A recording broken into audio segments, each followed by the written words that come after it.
बागेश्वर धाम नागपुर में थे और नागपुर में एक रामचरित्र चर्चा का आयोजन था जो चलना था वहाँ पर करीब 13 जनवरी तक।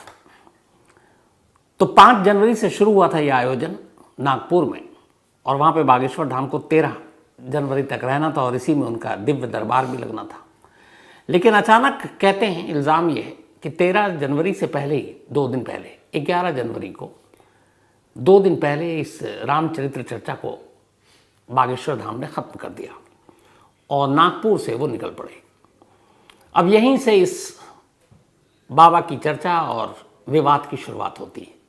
हुआ यूँ था कि महाराष्ट्र में जादू टोना और अंधविश्वास को लेकर एक कानून है कि वहाँ पे आप अंधविश्वास को बढ़ावा नहीं दे सकते, जादू टोना को बढ़ावा नहीं दे सकते। आपको मालूम है अपने देश में अंधाविश्वास, जादू टोना की वजह से बहुत सारे लोगों की जान भी गई है, बहुत सारे अक्सर हादसे होते रहते हैं। तो इसीलिए महाराष्ट्र में कानून बनाया गया कि जादू टोना या अंधविश्वास को हम बढ़ावा नहीं देंगे। Maharashtra anti superstition and black magic act इसको कहते हैं। तो इसी कानून के तहत इसमें करीब 6 महीने से लेकर 7 साल तक की सजा है। तो इसी कानून के तहत एक शख्स जो वहां पे इस तरह के अंधविश्वास के खिलाफ मूवमेंट चलाते हैं और उसी की एक कमेटी है, तो उन लोगों ने चैलेंज किया सीधे सीधे बागेश्वर धाम को कि ये जो आप करते हो दिव्य दरबार में कि लोगों को जानने का कि ये जो भी है कौन कहाँ से आया, बिना उससे बात किए हुए, बिना उसके बारे में जाने हुए आप पर्ची पर लिख के देते हैं इसका नाम ये फलाने जगह से आया, इसकी ये बीमारी है, और फिर आप उसको ठीक करने का दावा करते हैं। तो अगर आप में वाकई ऐसी कोई ताकत, कोई शक्ति है तो फिर ठीक है, आप यहाँ पे उसको साबित कीजिए नागपुर में। और अगर आप अपनी इस दिव्य शक्ति को जो आपको ऊपर वाले ने दे रखी है और आप साबित कर देते हैं कि आप सच में हर एक को पहचानते हैं, हर एक को जानते हैं बिना उसको मिले हुए, तो उस दिन इस कमेटी के लोग जो हैं वो वहाँ पे होंगे। और ये असल में कमेटी थी अंधश्रद्धा उन्मूलन समिति। तो इसके प्रेसिडेंट हैं श्याम मानव। उन्होंने इस दिव्य दरबार को एक तरह से ये कहा था कि एक भूत प्रेत को भगाने की दरबार लगा रखी है बागेश्वर धाम ने और लोगों को ये बेवकूफ़ बनाते हैं। तो उनका ये कहना था, चैलेंज दिया सीधे सीधे कि अगर आप में वाकई शक्ति है तो फिर आप जो भी उस दरबार में शामिल लोग होंगे हमारी मौजूदगी में, अब इसका मतलब ये था कि जो ये लोग हैं इनके भी कुछ लोग आएंगे, तो किसी के बारे में भी बागेश्वर धाम सच बता दें कि उसकी असलियत क्या है और अपना चमत्कार सबके सामने दिखाएं और दिखाएं कि हाँ वो वाकई किसी का भी सिर्फ चेहरा देखकर उसके बारे में सब कुछ बता सकते हैं। तो ये चैलेंज किया और साथ में ये भी कहा कि अगर उन्होंने अपनी इस चमत्कार को साबित कर दिया तो ये कमेटी उनकी 30 लाख रुपए, श्याम मानव की जो कमेटी है अंधश्रद्धा उन्मूलन समिति, वो 30 लाख रुपए देगी। और अगर नहीं साबित कर पाए तो फिर Maharashtra anti superstition and black magic act के तहत कार्रवाई होनी चाहिए, मुकदमा दर्ज होना चाहिए, FIR दर्ज होना चाहिए। तो श्याम मानव ने ये चैलेंज किया और इसके बाद से विवाद शुरू हुआ, क्योंकि 13 जनवरी तक नागपुर में रहना था बागेश्वर धाम को। लेकिन इस चैलेंज के बाद कहते हैं कि वो 11 जनवरी को ही नागपुर छोड़कर वो वहां से निकल लिए और यहीं से बागेश्वर धाम का नाम मीडिया में लगातार सुर्खियों में है। अब सवाल ये है कि ये पूरा मामला, ये पूरी सच्चाई है या फिर बागेश्वर धाम है क्या, और क्या वो नागपुर से इस चैलेंज को स्वीकार न करने के चक्कर में भागे। तो पहले सफाई, बागेश्वर धाम ने ये कहा कि पहले से उनका कार्यक्रम था छत्तीसगढ़ के रायपुर में भी और 11 जनवरी को ही ये ख़त्म करना था। तो 11 जनवरी को ख़त्म किया, कोई मैं डर कर भागा नहीं, भगोड़ा नहीं हूँ, और मुझे 11 जनवरी को ही ख़त्म करना था। साथ में ये भी कहा कि मैं कोई चमत्कारिक नहीं हूँ, मैं कोई चमत्कार नहीं करता हूँ, मैं भगवान नहीं हूँ। तो ये पूरी सफाई मीडिया में अलग अलग चैनलों पर आ रहा है। लेकिन अब सवाल ये कि 27 साल का एक नौजवान जो अचानक बागेश्वर धाम बना, इसकी पूरी कहानी क्या है, कौन है ये, और अचानक जो सुर्खियों में आई ये आपको मैंने अभी बताया ही, कैसे चैलेंज किया गया कि आप अपने चमत्कार दिखाएं और 30 लाख का कहा गया कि हम देंगे। लेकिन ऐसा हुआ नहीं।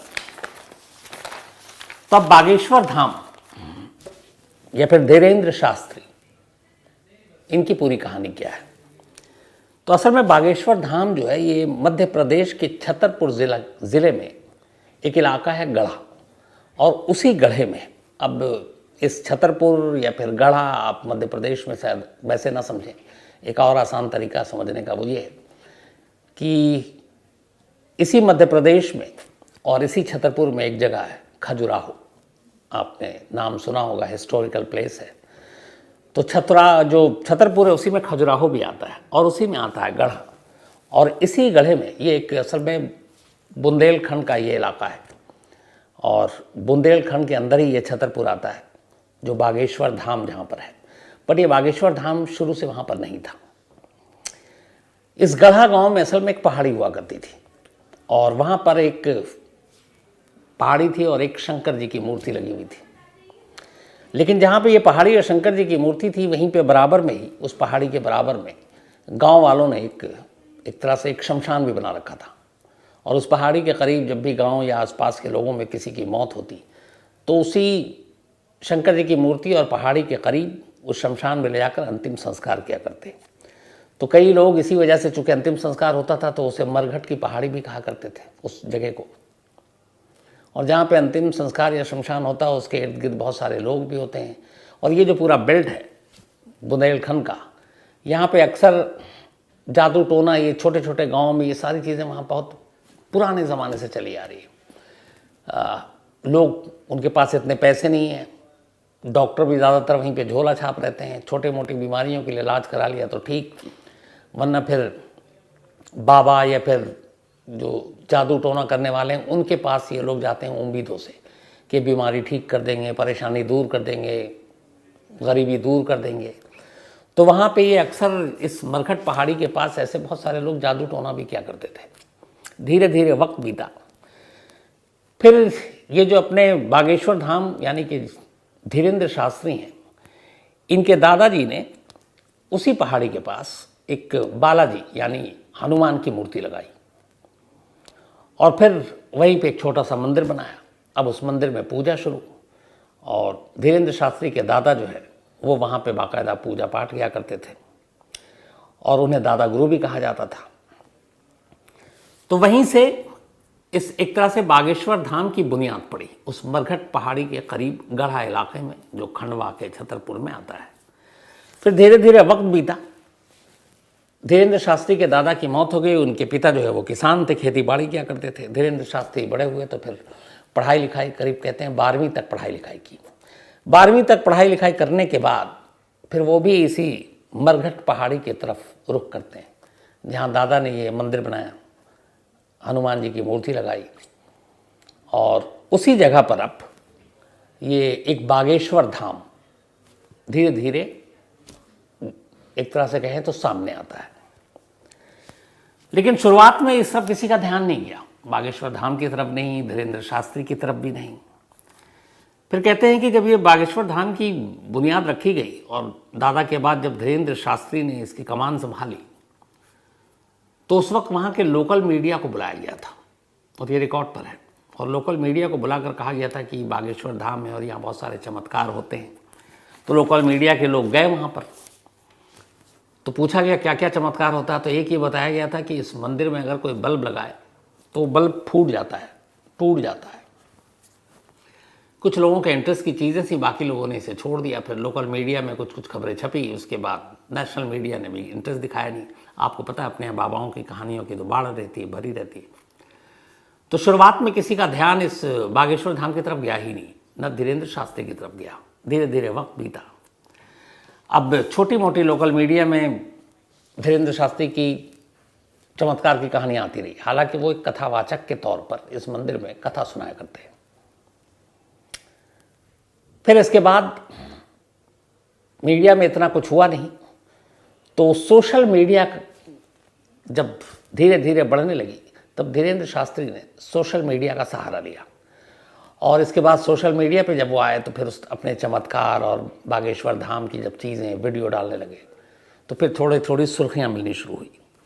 इसके बाद फिर एक अपने न्यूज़ चैनल भी होता है, एंटरटेनमेंट चैनल भी होता है और धार्मिक चैनल भी है, जो पूरे पूरे दिन आपने देखा होगा अलग अलग कथा और ये सारी चीज़ें जिस चैनल पर टेलीकास्ट होता है।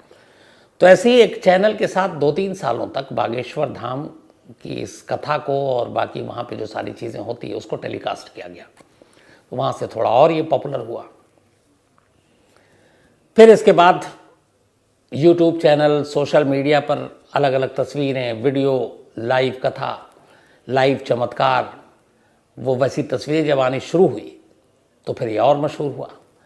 अब उसमें ये कहा जाने लगा कि ख़ासतौर पर बागेश्वर धाम में वो लोग आते हैं जो एक तो परेशान हाल होते, दूसरा शायद भूत प्रेत। तो ऐसे कई वीडियो हैं जिसमें लोग आ रहे हैं, अजीब तरह का वो बर्ताव व्यवहार कर रहे हैं और धीरेन्द्र शास्त्री जो है मंत्रोच्चार के बीच हाथ उनकी तरफ करते और वो सब फिर एक एक कर ठीक होते जाते। तो ये सारी चीज़ें वीडियो पे आने लगी। लेकिन असली जो मशहूर हुए धीरेन्द्र शास्त्री वो ये हुआ कि जब पर्ची कटनी शुरू हुई और लोग आने लगे बागेश्वर धाम में और दिव्य दरबार लगने लगा, और दिव्य दरबार में बिना किसी को जाने उसके बारे में वो सब कुछ बताने लगे। अब ये चीज़ें लाइव भी दिखाई जाने लगी, ये चीज़ें सोशल मीडिया पर भी आने लगा। तो अब उसके लिए ये होता कि कुछ शख्स कैसे किसी के बारे में यूं ही जान सकता है, और कौन कौन हिंदुस्तान के अलग अलग कोने से आ रहा है, लेकिन अब उसका नाम ये है, उसके पिता का नाम ये है, वो यहाँ रहता है, उसके परिवार में ये मुश्किल है, वो इसलिए यहाँ आया, उसके मन में ये 5 सवाल हैं, ये 6 सवाल हैं। ये सारी चीज़ें को कैसे, मन की बात कैसे समझ सकता है। और ये लाइव परफॉर्म करके धीरेन्द्र शास्त्री बागेश्वर धाम सरकार वो दिखाने लगे। तो अब इससे लोग जो है वो ज़्यादा खिंचते चले गए कि ये तो चमत्कार है, क्योंकि सामने वाले के दिमाग में क्या है, सामने वाला क्या सोच कर आया, किन सवालों के साथ आया, किन परेशानियों के साथ आया, बिना बोले हुए सामने बागेश्वर धाम सरकार बता रहे। अब आलम यह हुआ कि इसी के बाद फिर सोशल मीडिया के ज़रिए देश नहीं फिर विदेश में भी नाम शुरू हुआ। ये भी कहा जाता कि फिर वो लंदन भी गए और वहाँ पे भी दिव्य दरबार लगाया। अब ये जो पर्चियाँ कटनी शुरू हुई तो वहाँ पे ये था कि बागेश्वर धाम आए, वहाँ पहले एक नारियल आप बांधें, फिर आपको ये जो पर्ची और अर्जी है असल में ये था कि ये हनुमान जी की तरफ से होगा और उसके ज़रिया बनेंगे धीरेन्द्र शास्त्री। तो पर्चियाँ कटने लगी, लोग आने लगे। अब इतने सारे भीड़ और लोग आने लगे कि हर एक के तो नंबर आ नहीं सकता था, लेकिन उनमें से कुछ ही लोगों के नंबर आते। कुछ लोगों ने इल्ज़ाम लगाया कि जो पर्चियाँ कटती थी उसमें 1000 रुपये लिए जाते थे, और 1000 में से अगर मान लो 10,000 लोगों की पर्चियाँ ली गई तो कुछ 5, 7, 10, 20 बस वही उन्हीं की बातें हो रही है, बाकी सब की बातें नहीं हो रही हैं। तो ये भी उनके विरोधी इल्ज़ाम लगाने लगे। अब हालांकि इसमें कितनी सच्चाई है नहीं मालूम, लेकिन इस पर्ची और ये कि बिना सामने वाले को सुने कि एक शख्स आया बैठा और वो अपनी मुसीबत बताए उससे पहले ही वो लिख कर उसके बारे में रखे हुए कि ये तुम्हारा नाम है, तुम मेरे पास ही आए, तुम अगर कुछ पर्ची पर लिख कर रहे हो तो तुम्हारी पर्ची में इतने सवाल हैं, और ये दिखाया जा रहा है। तो इससे और ज़्यादा फेमस होने लगे। तब यही था, इसी को लेकर फिर नागपुर में जो शुरू हुआ कि दिव्य दरबार के नाम पर ही प्रेत दरबार लगाते, भूत प्रेत भगाते और सामने वाले को मतलब बिना जाने हुए उसके बारे में सब कुछ बता रहे। तो ये ज्ञान कहाँ से आ सकता है? हालांकि बहुत सारे लोग कहते हैं उसको माइंड रीडिंग और क्या क्या चीज़ें हैं, लेकिन खैर उसके बारे में मुझे जानकारी इसलिए नहीं बताऊँगा, मैं सिर्फ फैक्ट्स रख रहा हूँ। तो विवाद वहाँ से शुरू हुआ नागपुर से, और मशहूर जो हुए बागेश्वर धाम वो इस वजह से कि सामने वाले को बिना कुछ जाने वो उसके बारे में सब बता रहे हैं। अब यहाँ तक तो ठीक है। अब आज का एक किस्सा है, और आप लोगों में से पता नहीं किसकी पहुँच है वहाँ तक, देखना चाहिए, लेकिन मुझे भी मालूम नहीं उस चैनल का नाम। आज बागेश्वर धाम इस वक्त छत्तीसगढ़ में है, रायपुर में, और 19 तारीख से उनका वहाँ पे भी दिव्य दरबार और वो कथा चल रही। और आज खुद मैंने जब देखा तो उसमें ये था कि उनका ये कहना था कि शासन प्रशासन ने कहा है कि 4 लाख लोग आज मौजूद हैं पंडाल में, भीड़ विजुअल में दिख रहा है। अब इसी दौरान ये न्यूज़ चैनल पर और मीडिया में अंधविश्वास, जादू टोना और लेकर बागेश्वर धाम पर उंगलियां उठाई जा रही है। तो आज तमाम नेशनल टीवी के जो रिपोर्टर थे वो उस जगह पर मौजूद, और ये था कि बागेश्वर धाम से सवाल पूछना है कि जो इल्ज़ाम लग रहा है आप नागपुर से क्यों भाग आए, आप चमत्कारिक आदमी हैं, आप चमत्कार करते हो, आप कैसे जान लेते हो सामने वाले के मन में क्या चल रहा है, आप बोलते हो, सारी चीज़ें पूरे विवाद को लेकर। तो हुआ ये कि इसको लेके बागेश्वर धाम थोड़े नाराज भी। आखिरी में ये वीडियो आप लोग ज़रूर देखिएगा, बागेश्वर धाम के ही शायद चैनल पे है, तो कहीं टाइप करके आप देखिएगा, मिल जाएगा। तो उसमें लास्ट में ये होता है कि बागेश्वर धाम कहते हैं कि मेरे ऊपर अंधविश्वास और इन सारी चीज़ों का इल्ज़ाम लगाया जा रहा है। फिर वो चुनौती देते हैं कि ये जो मीडिया मेरे को बदनाम कर रही है, मैं सनातनी हूँ, सनातनी धर्म की रक्षा कर रहा हूँ, लेकिन मुझे अंधविश्वासी बताया जा रहा है और कहा जा रहा है कि मैं नागपुर से डर के भागा, मैं भगोड़ा। पर बोले कि आज मैं बताता हूँ कि मैं अंधविश्वास नहीं फैला रहा और मैं साबित करूँगा। अब एक ओपन प्लेटफॉर्म पर जहाँ मीडिया के तमाम लोग हैं, पंडाल में लाखों भक्त हैं, और बागेश्वर धाम कहते हैं कि आज मुझे मेरे हनुमान ने इजाज़त दी है, तो आज मैं पहली और आखिरी बार सफाई दूंगा और उसके बाद कभी सफाई नहीं दूंगा खुद पर लगे इल्ज़ामों के बारे में। इसके बाद दो चीज़ें होती हैं, वो देखना बड़ा इंटरेस्टिंग होगा उसमें। वीडियो अगर आप लोग देखें तो हम लोग दिखा नहीं सकते क्योंकि वो कॉपीराइट का इशू है। पहला, वो मीडिया वाले से कहते हैं कि आप लोग आपस में तय कर लो कि आप में से 2 रिपोर्टर ऐसा कौन है जो मेरे सामने आएगा, और उन 2 रिपोर्टर के मन में क्या चल रहा है, वो कौन है, क्या है, कहाँ से आया है, उसका परिवार क्या करता है, मैं बता दूंगा। बल्कि मैं ये भी बता दूंगा, आप लोग तय करोगे कि वो 2 रिपोर्टर कौन मेरे पास आने वाला है, मुझे अभी नहीं मालूम, आपको तय करना है, पर मैं उसका नाम पहले से पर्ची पर लिख कर रख लूँगा।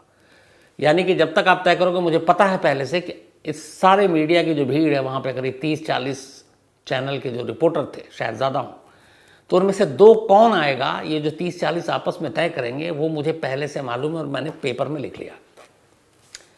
थोड़ी देर तक फिर इधर उधर होती है, कुछ और वो बात करते, फिर कहते हैं कि लगता है आप लोग आपस में तय नहीं कर पा रहे, तो चलो पहला मैं करता हूँ, मैं ही बुलाता हूँ। एक फीमेल रिपोर्टर की तरफ इशारा करते हैं और कहते हैं कि आप आओ। एक महिला रिपोर्टर बागेश्वर धाम के करीब जाती है, कहते हैं चलो तुमको तो मैंने बुला लिया। अब बहुत सारे लोग कैसे कह सकते हैं कि हमारी पहले से जान पहचान है, हमारी सेटिंग है कि तुमको बुलाया ताकि हम लोगों को बेवकूफ़ बना सके और हम एक दूसरे के बारे में जानते हैं सब कुछ, तो अब इसको कैसे साबित किया जाए, तो एक काम करो। अब वो उस महिला रिपोर्टर से कहते हैं, फीमेल जर्नलिस्ट से, कि अब एक को आप लेकर आओ, इस पूरी पंडाल से किसी को भी एक ऐसे शख्स को आप खुद चुनो और मेरे पास लेकर आओ, पर उससे पहले मैं ये पर्ची पे लिख रहा हूं कि आप किसको लेकर आओगे, मैं उसका नाम पूरा, उसका सब कुछ लिख कर रखूंगा। अभी आपको पता नहीं है मतलब कि आप किसे लाने वाले हो, मुझे भी नहीं मालूम है, लेकिन आप जाओ, जहां से, जिस तरफ से, जिस शख्स को लेकर आना है आप लेकर आओ, बट मेरे पास उसका नाम पहले से है। तो तुमको बुलाया ये तो सबको पता है, लेकिन तुम किसको बुला रही हो ये मैं पहले से कैसे समझ सकता हूँ, लेकिन मैंने पर्ची पे उसका नाम लिख दिया। इसके बाद वो कैमरा चलता है और वो फीमेल जो रिपोर्टर है वो घूमती है पंडाल की तरफ, अपने जर्नलिस्ट साथियों में से किसी को नहीं लेती है, और बहुत आगे जाने के बाद वो एक महिला की तरफ इशारा करती है और उस महिला को अपने साथ लेकर आती है। अब वो जब वो महिला को साथ लेकर आती है तो पर्ची पहले ही बागेश्वर धाम ने लिख रखा था, वो पर्ची उठाते हैं, उसके बाद वो महिला के बारे में बताते हैं, उसके बच्ची थी शायद, तो उसके पैर में कुछ प्रॉब्लम, बीमारी, वो सारी। तो ये उन्होंने फिर सबके सामने कहा कि देखो मैंने इस जर्नलिस्ट को तो बुलाया, लेकिन ये किसे बुलाएगी मुझे नहीं मालूम था, पर उसके बारे में मैं पहले से रखा हुआ था। ये पहला हो गया। अब फिर ये कहते हैं कि अब तो कोई मुझे अंधविश्वासी नहीं बोलेगा, उसका कहते हैं एक लास्ट चांस और देता हूँ। फिर वो एक नाम लेते हैं और कहते हैं कि ये नाम है, इस नाम के साथ यहाँ पे खड़े हुए किसी एक जर्नलिस्ट का रिश्ता है, वो उसका शायद रिश्ते में चाचा लगता है, तो जिसके चाचा का नाम ये है वो रिपोर्टर मेरे पास आ जाए। इत्तेफाक से एक रिपोर्टर एबीपी न्यूज़ चैनल के आगे आता है और वो बताता है कि हाँ ये नाम जो आपने बताया वो शायद चाचा ही थे। फिर वो पर्ची उठाते, उससे पहले उसी का नाम लिखा हुआ है कि तुम्हारा एक भतीजा, भतीजे का नाम ये है, बोलता हाँ यही है। तुम्हारे भाई ने अभी कोई नया घर खरीदा है, तो रिपोर्टर कहता हाँ 2 दिन पहले गृह प्रवेश हुआ है। तो वो सारी चीज़ें बता दी। उसके बाद वो रिपोर्टर कहता है कि मैं कभी भी मतलब अपनी जीवनी, अपनी लाइफ, अपने रिलेटिव, घर, कहाँ रहता हूँ, ये शेयर नहीं किया।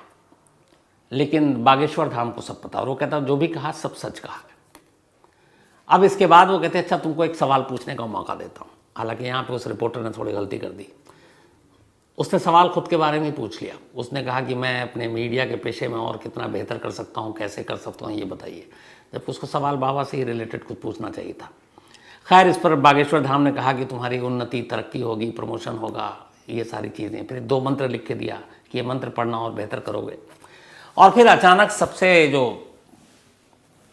मतलब इस पूरी कहानी का जो सबसे इम्पॉर्टेंट पार्ट आता है वो अब आता है। ये करने के बाद अब बागेश्वर धाम कहते हैं एक तरफ एक और पर्ची थी उठाया, कह रहा तुम्हारे लिए एक और पर्ची रखी हुई है। इस पर्ची में वो चीज़ें लिखी हैं मैंने जिसका राज सिर्फ तुम जानते हो या मैं जानता हूँ, और कोई नहीं जानता। साथ में वो एक लाइन बोलते हैं कि इस पर्ची में एक कमरे का पूरा सच है। उसके बाद वो फिर कहते कि मैं सार्वजनिक रूप से नहीं पढ़ूंगा, लेकिन हाँ तुमको भरोसा हो जाए 2 लाइनें तुम पढ़ सकते हो। उसके बाद वो आधा मोड़ के उस रिपोर्टर की तरफ करते हैं और 2 लाइन बोलते हैं कि वो आएगा और उसकी मतलब एग्जैक्ट कुछ लाइन मैं भूल रहा हूँ, बट 2 लाइन। अब वो कैमरा जो है बागेश्वर धाम और रिपोर्टर पर है, दोनों पर। रिपोर्टर का चेहरा जो है वो एकदम मतलब हैरत में है। और फिर वो पर्ची रख ली जाती है। अब रिपोर्टर जो है उसी मंच से बागेश्वर धाम की जय हो, बाबा बागेश्वर धाम की जय हो, और मैं पूरा भरोसा करता हूँ, वो सब कुछ बोल देता है। और इसके बाद खैर वहाँ से ये सभा खत्म हो जाती है। तो जर्नलिस्ट को अपनी वो दिखाने के लिए कि अंधविश्वास ही नहीं हूँ मैं, ये भी, और दूसरा 2 जर्नलिस्ट को, बाकी जर्नलिस्ट को दिखाने के लिए कि मुझे सब पता है, ये भी लाइव उस चैनल पर लिखा है। इसका आपको लिंक मिल जाएगा, आप अगर देखेंगे बागेश्वर धाम में कहीं भी। तो ये हुआ। अब सवाल ये कि 27 साल की उम्र में ये चलो जादू टोना या शक्ति कहाँ से है, इसके अलावा और क्यों विवाद में रहे। तो बागेश्वर धाम पर विवाद एक तो एक बयान को लेकर हुआ था हाल में, पठान फिल्म आ रही है कि पठान फिल्म का बायकॉट करो। एक और विवाद शुरू हुआ था कि एक बुलडोज़र खरीदो, सब कमज़ोर मत बनो, उसको लेके काफ़ी विवाद मीडिया में रहा। एक तीसरा था छूत और अछूत को लेकर कि एक शख्स आया विजय नाम का, और कहते हैं कि वो वीडियो चल रहा था और वो जब आ रहा पैर छूने लगा तो बागेश्वर धाम ने कहा कि नहीं तुम पैर मत छू, अछूत हो। लेकिन खैर उसके ऊपर सफाई भी दी और बाद में उस वीडियो में ये कहते हुए सुनाया जा रहा कि तुम पैर मत छू, हम अछूत हैं। तो बागेश्वर धाम ने खुद के लिए बात कही। अब इसकी सच्चाई नहीं मालूम कि ये बाद में हुए या पहले से यही था। तो कुल मिलाकर चमत्कार, विश्वास, अंधविश्वास, इन सारी चीज़ों की वजह से एक बाबा पिछले 3-4 दिनों से अपने देश में बाकी तमाम मुद्दों को छोड़कर सुर्खियों में हैं, हेडलाइंस हैं, इंटरव्यू के लिए होड़ मची हुई है, और आगे आगे देखिए होता है क्या। तो बहुत सारे लोग की फरमाइश थी आज स्पेशली कि आप बागेश्वर धाम की कहानी सुनाएं, तो इसीलिए मुझे ये कहानी आपको सुनानी पड़ी। और मुझे लगा कि चूँकि अभी 2 चीज़ें एक और हैं, हाँ एक इम्पॉर्टेंट चीज़ रह गई। कहते हैं कि ऐसी बहुत सारी पर्चियाँ जो कटती हैं, पर्चियाँ मिलती हैं जो जिनकी अर्जियाँ लग जाती हैं और फिर बागेश्वर धाम बताते हैं, उसमें एक और चीज़ है। जिस किसी के खिलाफ पुलिस केस है, कोई मुकदमा दर्ज है या उसने कानून तोड़ा है या जुर्म किया है, उसके बारे में बागेश्वर धाम उसको कोई उपाय नहीं बताते और ना कुछ बताते हैं। तो ये किसी ने पूछा ऐसा क्यों, तो ये कि कहीं ऐसा ना हो कि इस चक्कर में वो कानून के लपेटे में आ जाए। तो कभी भी जो इस तरह के कानून का उल्लंघन करने वाले पहुंचते हैं कि अब मान लीजिए अगर कोई पुलिस से भागा हुआ और बाबा से जाकर पूछ दे भागा हुआ और कैसे भागते हुए बच सकता हूँ, तो ये एक तरह से रास्ता दिखाना हो जाएगा। तो ऐसे में तो फिर कानून की कई धाराएं लपेटी जा सकती हैं। तो ये भी कहा जाता है कि इस तरह के लोगों का जो क्रिमिनल हैं या फिर कानून को जिनकी तलाश है, उसके बारे में कोई उपाय नहीं बताया जाता है। तो ये थी कहानी। इस वक्त अपने देश में हर चैनल, अखबारों में छाए हुए बागेश्वर धाम की कहानी। अब कहानी खत्म करूं उससे पहले वही अपना सिलसिला। आज जसप्रीत सिंह उर्फ जस्सा रोपड़वाला, इनका जन्मदिन है, तो हैप्पी बर्थडे जसप्रीत जी। साथ ही उषा रानी माड़ीवाल, इनका भी आज जन्मदिन है, तो हैप्पी बर्थडे उषा रानी जी। और